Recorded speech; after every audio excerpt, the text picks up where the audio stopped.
بسم الله الرحمن الرحيم بسم الله الرحمن الرحيم. السلام عليكم ورحمة الله وبركاته. الحمد لله رب العالمين، والصلاة والسلام على خير المرسلين نبينا محمد وعلى آله وأصحابه أجمعين. أما بعد، رب اشرح لي صدري ويسر لي أمري واحلل عقدة من لساني يفقه قولي. اللهم علمنا ما ينفعنا وانفعنا بما علمتنا وزدنا علما نافعا يا رب العالمين. Hadirin jamaah salat maghrib Masjid Al-Fitrah yang dimuliakan oleh Allah Subhanahu wa taala.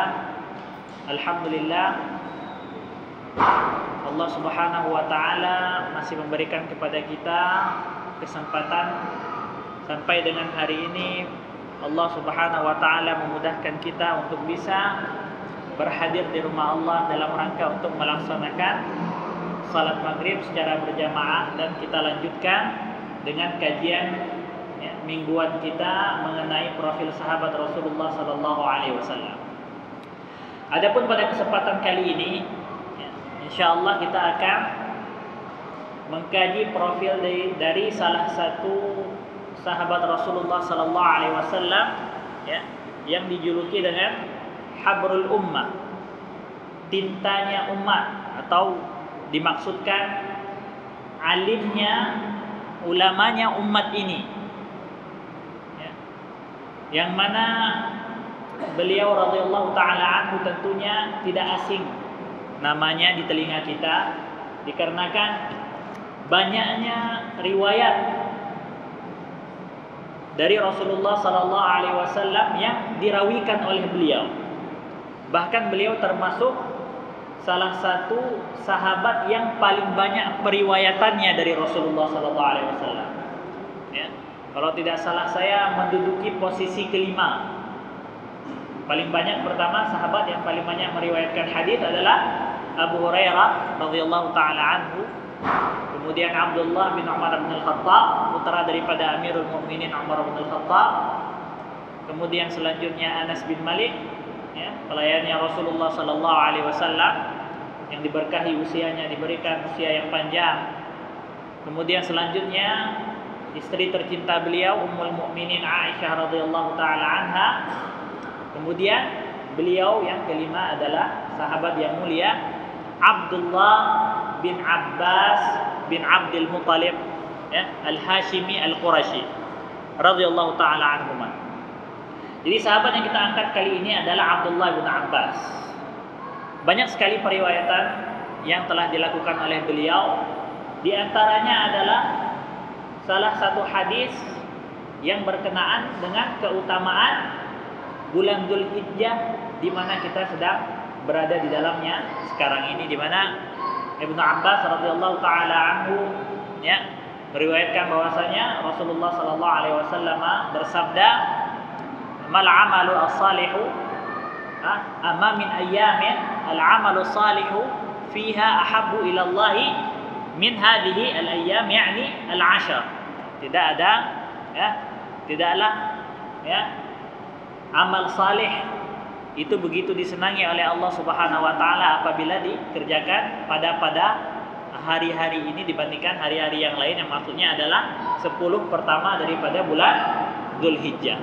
Jadi ini adalah salah satu hadis mengenai keutamaan bulan Dzulhijjah yang perawinya adalah sahabat yang mulia Abdullah bin Abbas radhiyallahu anhu. Kemudian hadirin yang dimuliakan oleh Allah Subhanahu wa taala, sebagaimana telah kita ketahui bersama, beliau ini terkumpul dalam dirinya banyak sekali keutamaan. Yang pertama adalah keutamaan sebagai sahabat Rasulullah sallallahu alaihi wasallam. Memang tidak lama beliau ini bersama Rasulullah sallallahu alaihi wasallam. Kemudian selanjutnya ada juga dalam diri beliau itu adalah keutamaan kekerabatan dengan Rasulullah sallallahu alaihi wasallam, di mana posisi Abdullah sebagai sepupunya Rasulullah sallallahu alaihi wasallam, anak paman daripada Rasulullah sallallahu alaihi wasallam. Kemudian selanjutnya dalam diri beliau ini ada sifat takwa. Ya. Kemudian selanjutnya dalam diri beliau ini ya, ada keutamaan ilmu ataupun pengetahuan beliau yang luas.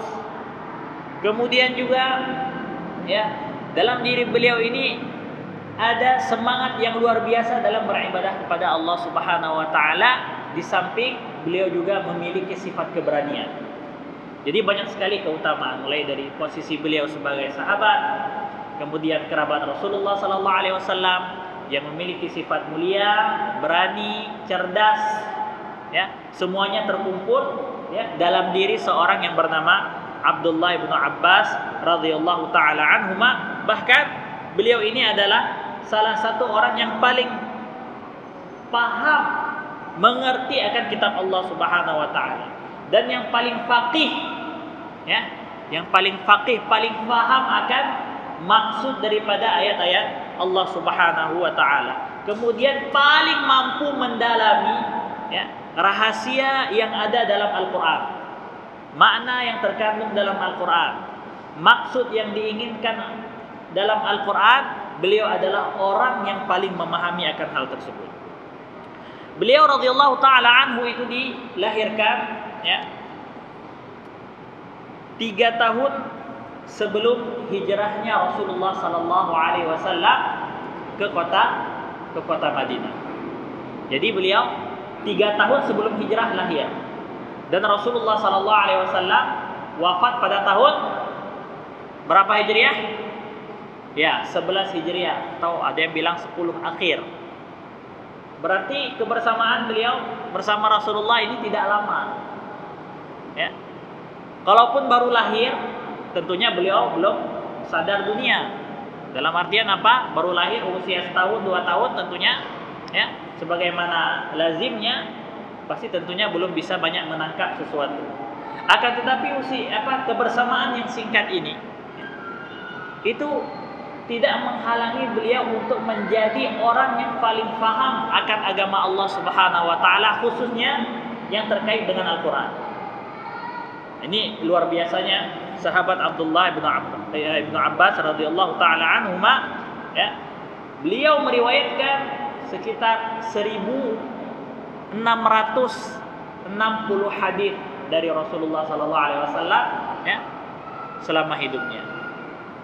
Kemudian beliau radhiyallahu taala anhuma tidak ikut di perang Badar. Jadi beliau ini sebaya dengan salah satu anak sahabat yang mungkin pernah kita kaji profil beliau, yaitu Abdullah bin Zubair, putra daripada sahabat yang mulia Az-Zubair bin Al-Awwam. Ini mereka ini sebaya, dan mereka berdua tidak ikut di perang Badar dikarenakan usia mereka yang masih kecil ataupun yang masih sangat muda sekali, sehingga ketika itu Rasulullah sallallahu alaihi wasallam ya tidak memberikan kesempatan untuk mereka ikut di perang Badar. Akan tetapi hadirin yang dimuliakan oleh Allah Subhanahu wa taala ya, beliau ini didoakan oleh Rasulullah sallallahu alaihi wasallam di sisi yang lain, di mana ya Rasulullah sallallahu alaihi wasallam itu mendoakan beliau agar diberikan hikmah oleh Allah Subhanahu wa taala, yang dengan doa ini membuat beliau memiliki ketajaman dalam berpikir, keluasan dalam ilmu, dan ini adalah salah satu sifat terbaik yang dimiliki oleh seorang muslim tentunya. Allah Subhanahu wa taala berfirman, "Wa may yu'tal hikmata faqad utiya khairan katsira."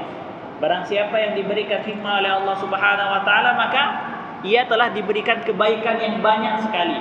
Berarti tentunya Abdullah bin Abbas radhiyallahu taala anhuma ya, itu telah diberikan oleh Allah Subhanahu wa taala ya kebaikan yang sangat banyak sekali. Kemudian ya, hadirin yang dimuliakan oleh Allah Subhanahu wa taala, salah satu yang menunjukkan bagaimana kecerdasan beliau ya, di mana beliau ini di masa Ali bin Abi Thalib, sebagaimana yang telah kita ketahui bersama, di zaman yang penuh dengan fitnah ketika itu, banyak sekali fitnah bermunculan ya. Salah satunya adalah fitnah kemunculan ya Al-Khawarij, salah satu kelompok yang keluar dari barisan kaum muslimin ya. Di mana ketika itu Abdullah bin Abbas radhiyallahu taala anhuma meminta izin kepada Amirul Mukminin Ali bin Abi Thalib untuk datang menemui ini orang-orang Khawarij. Ini mereka ini terorisnya di zaman tersebut.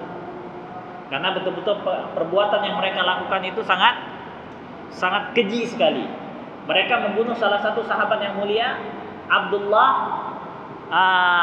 bin Khabab bin Al-Arth. Itu dipenggal. Padahal orangnya sudah tua. Kemudian sahabat Rasulullah lagi. Ya, salah satu sahabat yang dicintai oleh Rasulullah dipenggal oleh mereka. Kemudian ada seorang wanita yang sedang bersama Abdullah, ya, salah satu sariyah ketika itu yang lagi hamil dibelah perutnya sama pasukan Khawarij. Ya. Kemudian mungkin kita mengkaji kembali kenapa mereka kok keluar dari barisan kaum muslimin. Keluarnya mereka ini setelah terjadi ya, kejadian tahkim antara Ali bin Abi Thalib dan juga pasukan Muawiyah bin Abi Sufyan, di mana ketika itu mereka berdamai. Dan ini adalah hal yang tidak disenangi oleh orang Khawarij ketika itu, dan mereka keluar dari barisannya. Jadi Abdullah bin Abbas hadirin yang dimuliakan oleh Allah Subhanahu wa taala mengikuti peristiwa ini. Beliau ada di sini. Dalam peristiwa perang, beliau menyaksikan peristiwa perang Jamal, ya, peperangan yang terjadi akibat kesalahpahaman antara kaum muslimin ketika itu, dan peperangan ini terjadi antara siapa? Pasukan yang dipimpin oleh Ali bin Abi Thalib dengan pasukan yang dipimpin oleh sahabat yang mulia Talhah, dan kemudian ada di situ istri Rasulullah sallallahu alaihi wasallam Aisyah radhiyallahu taala anha, yang mana dalam peperangan ini dimenangi oleh pasukannya Ali bin Abi Thalib. Kemudian Abdullah bin Abbas juga ikut dalam perang Siffin. Perang Siffin ini adalah perang yang terjadi antara pasukan yang dipimpin oleh Ali bin Abi Thalib dengan pasukan yang dipimpin oleh Muawiyah, dan Abdullah bin Abbas malah termasuk bagian dari pemimpin pasukannya Ali. Jadi beliau ikut serta. Jadi peristiwa-peristiwa besar ini itu disaksikan oleh Abdullah bin Abbas ketika itu. Maka ketika ada sekelompok daripada kaum muslimin keluar dari barisan ataupun dari jamaah kaum muslimin, ketika itu Abdullah bin Abbas mencoba menyadarkan mereka. Ya. Dan ketika itu beliau meminta kepada Ali bin Abi Thalib, ya, agar diizinkan untuk bertemu dengan orang-orang Khawarij tersebut. Ya. Kemudian ketika itu awalnya Amirul Mukminin, ya, Ali bin Abi Thalib ketika itu agak berat untuk melepas Abdullah bin Abbas untuk bertemu dengan kelompok Khawarij. Kenapa? Karena beliau mengkhawatirkan keselamatan daripada Abdullah bin Abbas ketika itu. Ya. Di mana Ali bin Abi Thalib berkata, "Inni atakhawwafu 'alaika minhu." Saya mengkhawatirkan dirimu dari kejahatan mereka itu. Kemudian kata Abdullah bin Abbas, "Kalla insyaallah. Insyaallah aman. Insyaallah tidak akan terjadi apa-apa." Kemudian pergilah Abdullah bin Abbas bertemu dengan kelompok Khawarij, yang mana ketika itu mereka sedang berkumpul semuanya. Dan ketika melihat Abdullah bin Abbas menuju ataupun mendatangi mereka, kemudian kata mereka, "Marhaban bika ya bin Abbas. Ma ja'a bika." Selamat datang wahai Ibnu Abbas. Kenapa engkau datang kemari? Kemudian kata beliau, "Ji'tu uhaddithukum." Saya datang ingin berbicara dengan kalian. Kemudian kata sebagian dari orang Khawarij, "La tuhaddithu." Jangan kalian berbicara dengan Abdullah bin Abbas. Kemudian sebagian yang lain mengatakan, "Nasma' minka." Enggak apa-apa, kami ingin dengar kamu mau bilang apa, mau menyampaikan apa kepada kami. Kemudian ketika itu Abdullah bin Abbas berkata kepada kelompok Khawarij tersebut, "Akhbiruni ma tanqimuna 'ala ibni ammi Rasulillah wa zawji ibnatihi wa awwali man amana bihi." Coba sampaikan kepada saya, kata Abdullah bin Abbas, apa yang membuat kalian mengingkari ataupun benci ataupun tidak suka kepada sepupunya Rasulullah, maksudnya Ali bin Abi Thalib? Kenapa kalian tidak suka kepada suami putrinya Rasulullah? Kenapa kalian marah kepada salah seorang yang pertama sekali beriman kepada Allah Subhanahu wa taala? Coba sampaikan kepada saya. Kenapa? Kemudian orang Khawarij itu berkata, kami marah kepada Ali bin Abi Thalib itu karena 3 hal. Ada 3 hal yang membuat kami keluar dari barisan Ali bin Abi Thalib, dari jamaah kaum muslimin, dan kami membenci mereka. Kalau bisa kami bunuh mereka itu semuanya. Ya. Apa perkara yang pertama? Yang pertama adalah annahu hakkama ar-rijala fi dinillah. Ya. Yang pertama adalah dikarenakan mereka itu memilih orang ataupun manusia untuk memutuskan perkara yang itu adalah perkara tersebut bagian daripada agama Allah Subhanahu wa taala. Bukankah Al-Qur'an telah menyebutkan inil hukmu illa lillah? Bukankah hukum itu hanya datang dari Allah? Kenapa yang memutuskan perkara yang itu mengenai urusan ataupun agama Allah itu adalah orang, manusia?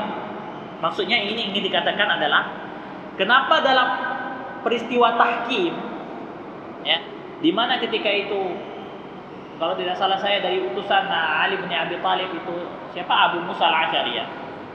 Kemudian dari kelompoknya Muawiyah bin Abi Sufyan ada Amr bin al-As. Kenapa 2 orang ini yang memutuskan hasil daripada peristiwa tahkim itu? Kenapa kepada manusia dikasih? Kenapa kepada orang? Kenapa kita tidak kembalikan kepada Allah Subhanahu wa taala? Ini yang pertama. Kemudian yang kedua, kenapa kami marah sama Ali bin Abi Thalib? Dalam peristiwa perang Jamal, di saat dalam peperangan ini dimenangi oleh pasukan Ali bin Abi Thalib, kenapa pasukan ini tidak menawan wanita-wanita sebagaimana yang biasanya mereka lakukan? Ketika kaum muslimin dalam peperangan melawan musuh Allah, apakah itu melawan orang Quraisy, apakah kafir Quraisy, apakah itu melawan orang Romawi, apakah itu melawan orang Persia, ketika pasukan kaum muslimin menang selalu membawa apa? Harta rampasan perang, ghanimah. Dan juga tawanan-tawanan. Yang mana tawanan itu siapa saja, laki, anak kecil ataupun perempuan. Kenapa dalam peristiwa perang Jamal itu tidak dilakukan? Ini yang kedua. Mereka sudah menyalahi aturan. Kemudian yang ketiga, annahu ma'a an nafsihi laqaba amirul mu'minin. Ma'annal muslimin qad baya'uhu wa amaruhu. Yang ketiga, kenapa Ali bin Abi Thalib itu melepaskan gelarnya sebagai Amirul Mukminin dalam peristiwa tahkim? Padahal kaum muslimin sudah membaiat beliau sebagai Amirul Mukminin. Kenapa gelar ini dilepas? Dalam sebuah riwayat yang lain, kalau tidak salah saya dari Nasai, itu disebutkan bahwasanya kalau seandainya Ali bin Abi Thalib melepaskan gelar Amirul Mukminin, berarti tentunya dia adalah Amirul Kafirin, pemimpinnya orang-orang kafir. Berarti layak untuk dimusuhi. Jadi ini adalah 3 hal yang menyebabkan mereka itu keluar dari barisan ataupun jamaah kaum muslimin. Kemudian akhirnya kata Abdullah bin Abbas, "Ara'aitum in asma'tukum min kitabillah wa haddathtukum min hadithi Rasulillah ma la tunkirunahu afatarji'una amma antum fi."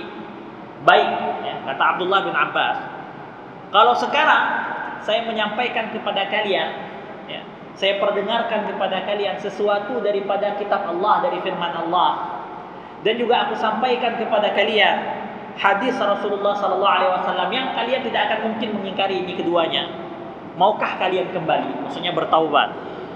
Mau kembali kalian bertaubat tidak? Kemudian kata mereka, na'am. Baik, akhirnya Abdullah bin Abbas coba menjawab 3 permasalahan ini. Dan ini tidak sembarangan orang. Salah menjawab, nyawa bisa taruhannya. Tapi bagaimana Allah Subhanahu wa taala memberikan ketajaman pikiran kepada sahabat yang mulia ini? Jawaban yang pertama dari beliau, kata beliau, amma qaulukum innahu hakkama ar-rijala fi dinillah fallahu subhanahu wa ta'ala yaqul.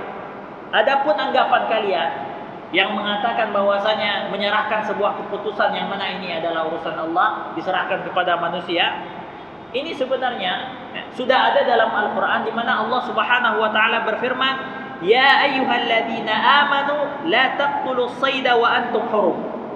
Wahai orang-orang yang beriman, janganlah kalian membunuh hewan buruan sedangkan kalian dalam keadaan berihram. Jadi orang yang dalam keadaan berihram dilarang untuk berburu dan membunuh hewan buruan. Wa man qatalahu minkum muta'ammidan fajazaa'un mithlu ma qatala minan na'am. Kalau seandainya ada di antara kalian dalam kondisi berihram kemudian dia dengan sengaja membunuh hewan buruan, maka dia wajib untuk menebus itu dengan hewan yang semisil hewan yang telah dibunuh tersebut. Kemudian yahkumu bihi dawa adlin minkum, dan yang memutuskan perkara ini, maksudnya mana hewan yang setara dalam permasalahan kasus seorang yang berihram kemudian dia membunuh hewan buruan, ini diputuskan adalah orang yang dianggap adil dari kalangan mereka. Ini permasalahan agama, tapi ada masuk di dalamnya apa? Yahkumu bihi dawa adlin minkum. Boleh masuk manusia untuk memberikan keputusan, akan tetapi sudah ditetapkan kriterianya yaitu yang adil. Ini satu permasalahan. Kemudian ya, akhirnya Abdullah bin Abbas berkata, "Afa hukmur rijali fi haqqni dima'ihim wa anfusihim wa salahi dzati bainihim ahaqqu am hukmuhum fi arnabin thamanuha rubu' dirham?" Jadi kalau ada, saya sampaikan kepada kalian, yang mana yang lebih baik?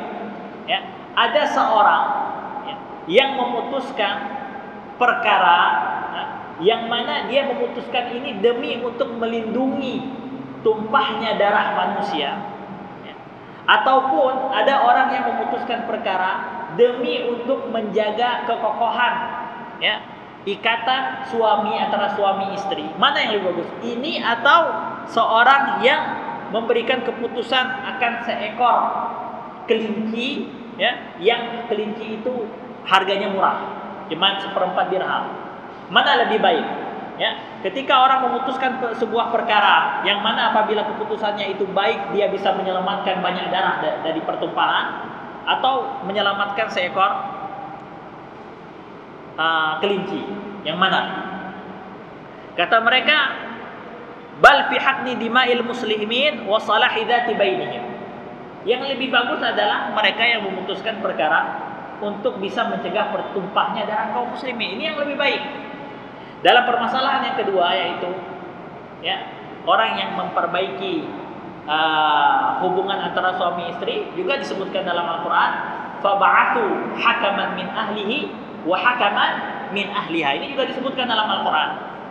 Ketika ada perkara, ada cekcok nih suami istri, kirim utusan dari keluarga laki-laki, kirim utusan dari keluarga perempuan, supaya mereka ini bisa mendamaikan, memberikan keputusan terbaik untuk keduanya. Ini sebenarnya urusan pernikahan ada dalam agama, tapi bisa kita libatkan orang lain di situ. Ini berarti tidak selalu boleh. Artinya Abdullah bin Abbas menyampaikan boleh, dalam beberapa kondisi itu masuk orang untuk menengahi permasalahan tersebut dan memberikan keputusan. Sehingga kata Abdullah bin Abbas, akharajna min hadhihi, bukankah kita telah selesai dari urusan ini? Maksudnya apa? Urusan pertikaian antara Muawiyah dan Ali bin Abi Thalib. Iya, sudah selesai. Akibat adanya permusyawarahan yang mana itu terjadi di peristiwa tahkim antara pasukan Ali dan pasukan Muawiyah. Sehingga apa? Sehingga perangnya tidak berlanjut. Kalau perangnya berlanjut, makin banyak yang meninggal.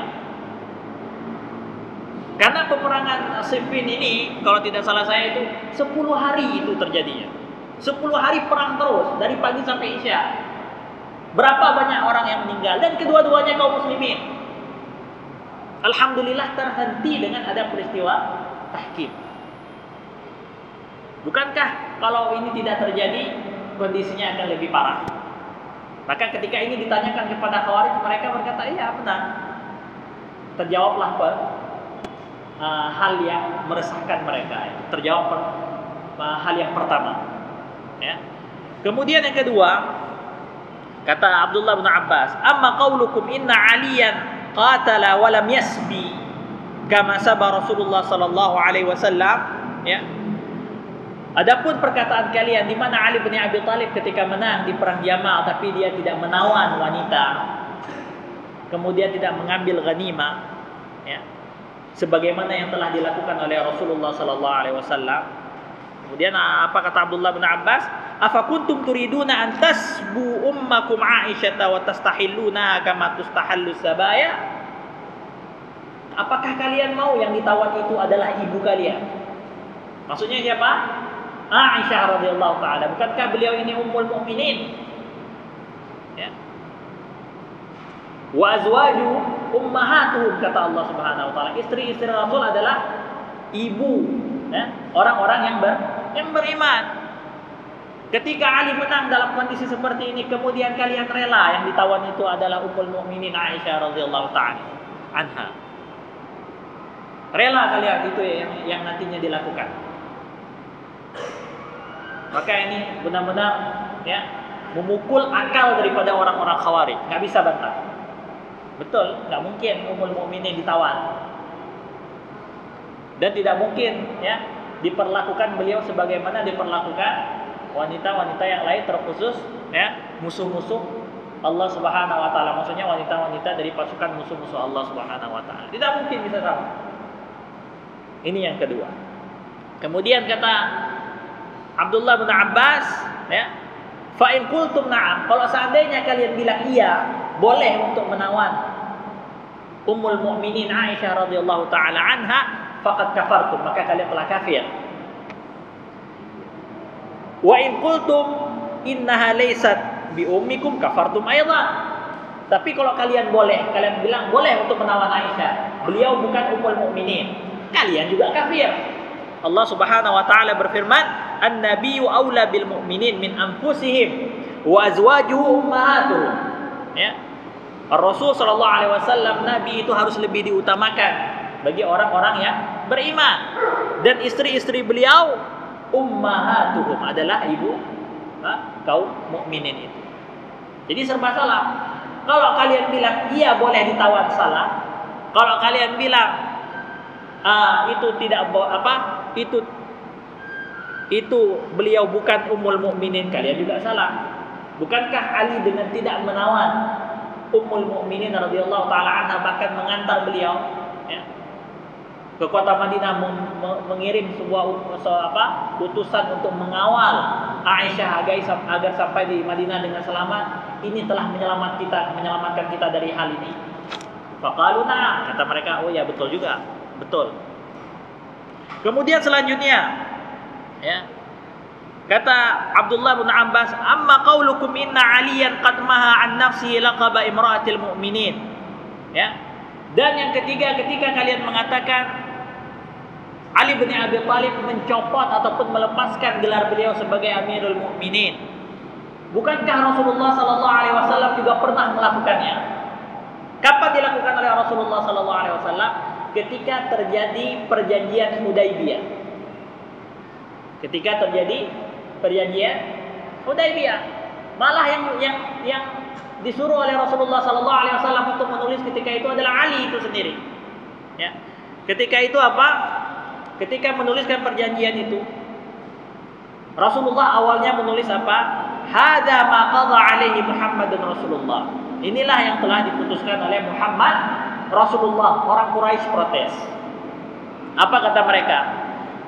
Lau kunna nu'minu annaka Rasulullah ma sadadnaka 'anil baiti wa la qatalnaka. Jangan tulis Rasulullah di depan nama kamu, wahai Muhammad.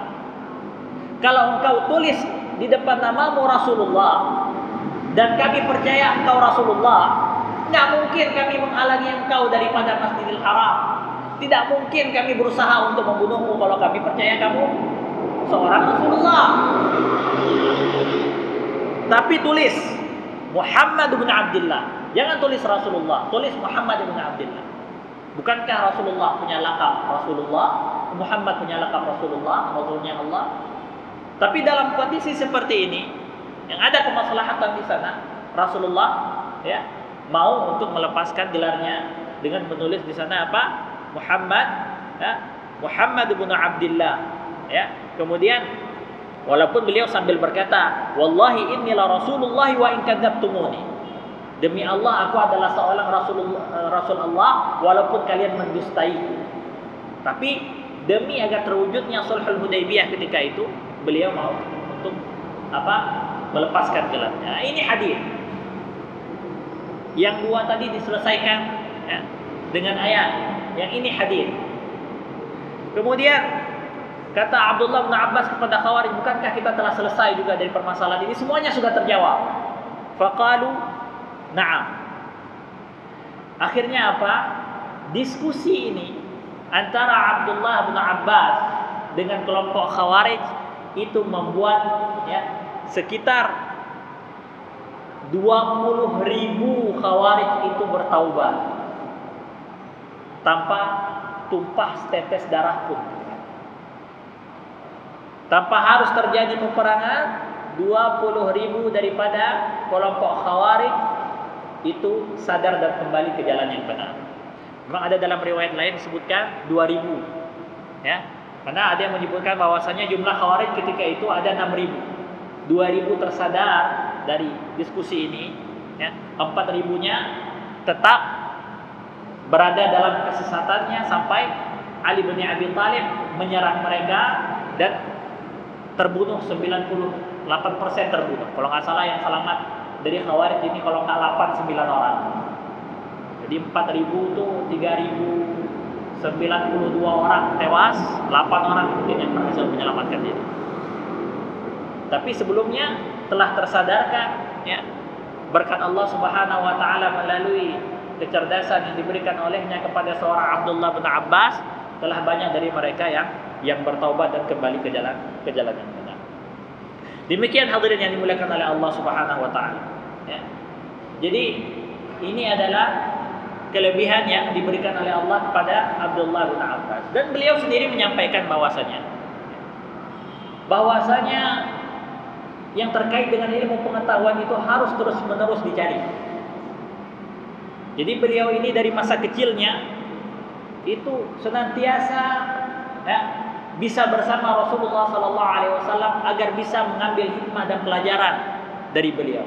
Dan di saat Rasulullah SAW meninggal, beliau tidak pernah segan-segan untuk bertanya kepada sahabat-sahabat senior ketika itu. Bahkan pernah beliau berkata apa? Aku pernah menanyakan satu permasalahan tapi kutanyakan kepada 30 orang sahabat. Dan pernah juga beliau, ya, radhiyallahu taala anhu, ya, itu mendatangi rumah salah seorang sahabat, ya, untuk mendengarkan hadis daripada Rasulullah SAW, dan beliau menunggu sahabat tersebut terbangun.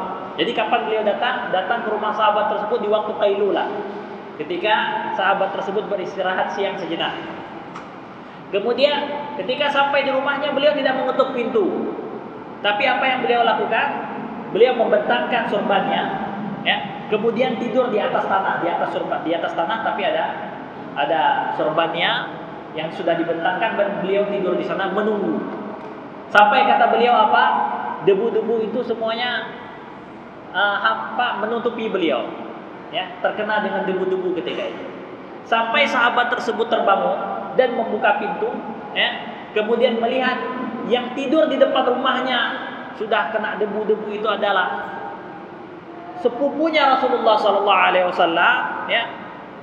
Dan beliau berkata, hala arsalta ilayya fa'ati, wahai sepupu Rasulullah SAW, kenapa engkau tidak mengutus orang kepada saya, ya, menyampaikan kalau engkau ingin bertemu, supaya saya saja datang ke tempat engkau.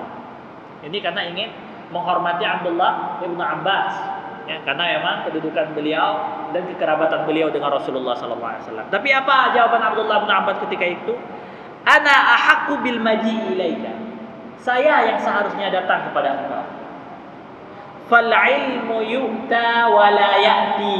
Ini mungkin sering disebutkan oleh ustaz-ustaz kita, terutama ya, memotivasi kita untuk belajar. Karena sesungguhnya apa? Sesungguhnya ilmu itu dia tidak akan datang dengan sendirinya kepada kita, tapi dia harus didatangi. Inilah yang membuat kita harus belajar, menghadiri majelis-majelis ilmu, ya.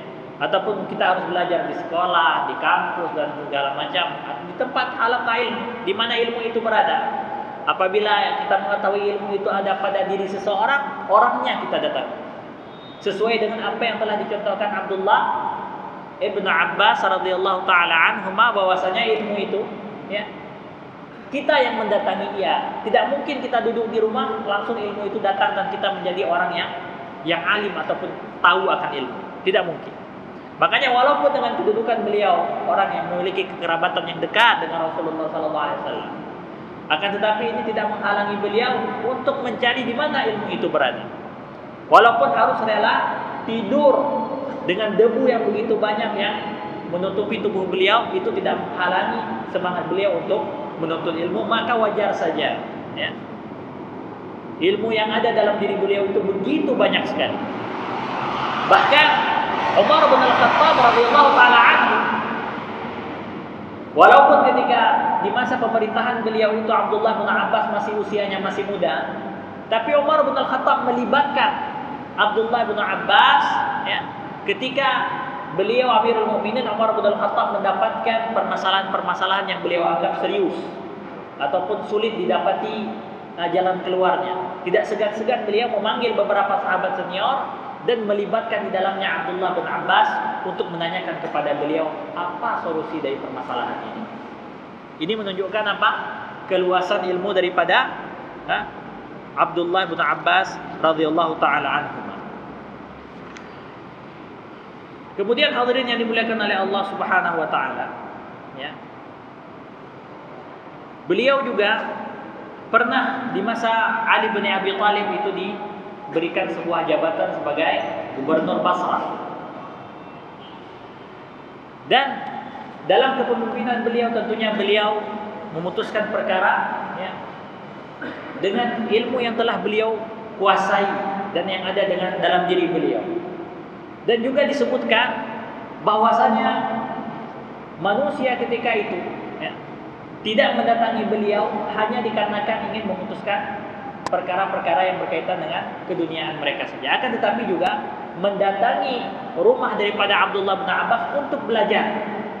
Banyak sekali sahabat-sahabat ataupun di antara mereka ada tabi'in yang sempat bertemu dengan Abdullah bin Abbas, yang itu mereka berbondong-bondong mendatangi rumah Abdullah bin Abbas untuk mengambil faedah dari beliau.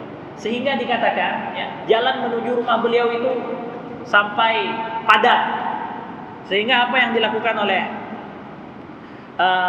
Abdullah bin Abbas, ya, beliau meminta agar orang yang mau belajar ke beliau itu datang berkelompok. Dalam artian apa? Sesuai dengan apa yang ingin mereka ketahui, ya. Maka yang ketika itu Abdullah bin Abbas bertanya kepada mereka yang ingin menjumpai beliau. Kata beliau apa? Man arada ayyas'ala an tafsiril Quran wa ta'wilihi falyadkhul. Coba yang masuk duluan itu orang yang ingin bertanya kepada saya tentang Al-Quran dan tentang takwilnya. Masuk duluan. Ketika mereka sudah masuk dan sudah bertanya kepada Abdullah bin Abbas apa yang mereka inginkan, dan Abdullah bin Abbas sudah menjawab semua pertanyaan mereka, kemudian kata beliau apa? Afsihut tariq li ikhwanikum. Tolong lapangkan jalan untuk saudara-saudara kalian. Setelah mereka keluar, diumumkan kembali, ya. Man arada ayyas'ala 'anil halal wal haram wal fiqh falyadkhul. Siapa yang ingin mengetahui tentang halal dan haram, ya, tentang fikih, silakan masuk kelompok selanjutnya. Dan seperti ini seterusnya, ya, sampai selesai semuanya. Jadi ini banyak sekali, ada yang faraid, ada yang ingin bertanya tentang syair. Jadi semua ini itu dikuasai oleh Abdullah bin Abbas. Makanya dikatakan ketika beliau berbicara tentang Al-Quran, beliaulah orang yang paling paham tentang Al-Quran. Dan ketika beliau berbicara tentang misalkan tentang faraid, beliau seakan orang yang paling paham akan faraid. Dan begitu seterusnya. Ini menunjukkan keluasan ilmu beliau radhiyallahu taala anhu. Jadi demikianlah hadirin yang dimuliakan oleh Allah Subhanahu wa taala, bagaimana beliau, ya, menghabisi ataupun mengisi hidupnya itu dengan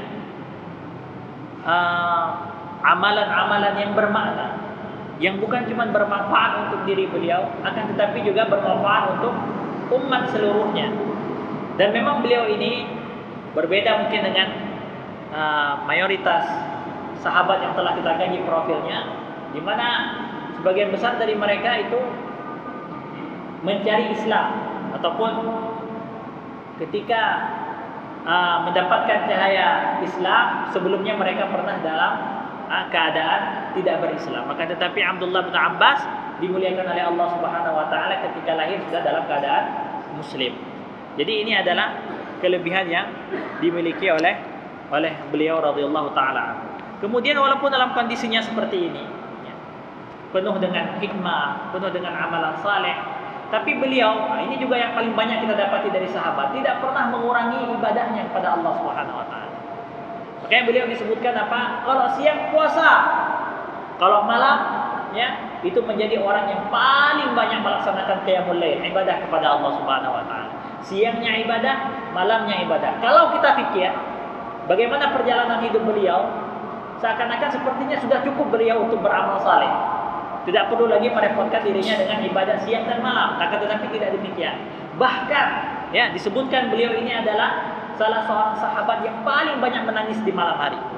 Ada yang menyebutkan pipinya itu sampai terlihat seperti sudah ada lubang, karena seringnya beliau menangis. Seperti inilah kehidupan ya, para sahabat radhiyallahu taala anhu, tidak pernah mencukupkan dirinya dengan amal saleh dan tidak pernah menghitung-hitung. Saya sudah banyak amalan saya. Ini kalau saya kurangi nggak apa-apa nih.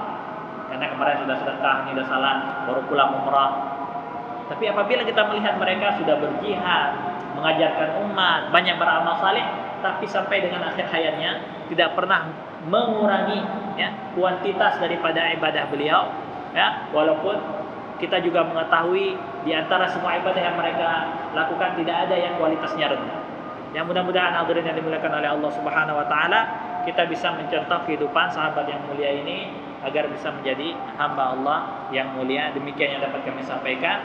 Mudah-mudahan bisa memberikan manfaat. Subhanakallahumma bihamdik, asyhadu an la ilaha illa anta, astaghfiruka wa atubu ilaik. Wassalamualaikum warahmatullahi wabarakatuh.